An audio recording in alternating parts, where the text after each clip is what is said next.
gentlemen, and thank you all for your speed dating presentations this evening. I've learned so much as I've made my way around the tables, and it's really humbling, and it's really moving to hear all of the work that you do, and it's so good to hear about friends from Malawi, friends from Scotland, friends from academia, friends from the private sector, friends from the public sector, all working together to make it a massive difference in Malawi, but here's the thing, also make a massive difference in Scotland too. This is a two-way process. So, Lord Provost, where are you? Thank you so much for hosting us. Honorary Consul friends, thank you for all being here. I know that you, Lord Provost, as Honorary President of the Scotland-Malawi Partnership, has the strongest of grasps on the range of activities that are already undertaken, and I'm sure that you'll agree that this has been a fantastic evening, has it not? And thank you to Stuart and the SNP team for organising this evening's reception. I'm going to be very careful here for friends from Malawi. My political party is the SNP, and I'm going to be really careful to not mix up the SNPs with the SNPs. There we go. Thank you to all of you who shared presentations with me this evening. I won't take up too much of your time speaking, because tonight has actually been about listening to you and listening to all of the good works that you undertake. In his remarks earlier, the First Minister perfectly described, I think, the Scottish Government's commitment to international development and to our partner countries. Malawi, of course, being our longest development partner since 2005. I'd like to add that our efforts to contribute to tackling poverty and injustice in Malawi mean nothing without the wider, impactful partnerships that exist between the range of Scottish civil society actors and partners from Malawi. And I'm really proud of the Scottish Government's track record as a trustworthy and a reliable partner for organisations in both Scotland and the Global South.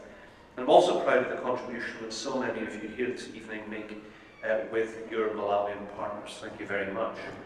We must all continue to work together, Global North, Global South, in facing global challenges, and recognise that our success in tackling this is dependent on showing solidarity in times of difficulty, being led by local solutions, and working in partnership to help the most vulnerable.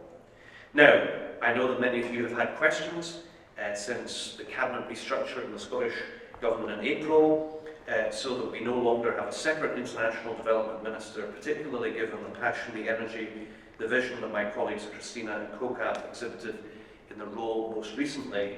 But I want to reiterate my commitment to leading for the Scottish Government on international development, along with my ministerial colleagues, to build on the proud history of the Scottish Government's international development work and our commitment to be a good global citizen. And it's worth putting on record that that commitment to international development is cross-party.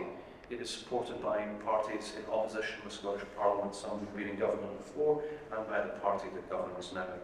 Central to that is, of course, both our contribution to overseas development in line with the United Nations Sustainable Development Goals, and through supporting global citizenship in Scotland by continuing to support and work closely with the networking bodies that we core fund.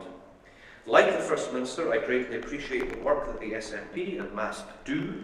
One of the strengths of the SNP is its support for its wider membership, and a trusted resource bank that both shares knowledge and learns in turn who is doing what, where, and with whom in Malawi.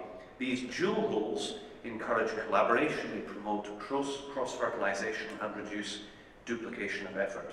Your skill in that task has been on full display this evening, so thank you so much.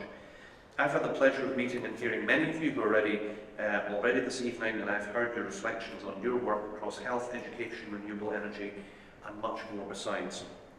Thank you again to all of those who shared your stories. My takeaway impression tonight is the sheer scale, the variety, the breadth of Malawi links in Scotland, which the SNP works hard to support, to connect, and to celebrate. I've heard you emphasise the benefits that you receive from both your working partnerships and your friendships with Malawians, recognising that when we talk of solving global challenges, there's a lot that we in Scotland learn from Malawi. And it's my hope that we'll continue to see a further galvanising of the Malawi-Scotland relationship and the creation of many more personal, organisational and business connections. Finally, in terms of such relationships, there's always a danger that in singling out and recognising one person from so many at an event like this is that you cause offence. I mean no offence, but I hope that you will allow me to take this opportunity nonetheless to pay particular tribute and give thanks to Malawi's Honorary Consul to Scotland, Peter Wetz. Peter, where are you? Peter, a big round of applause for Peter.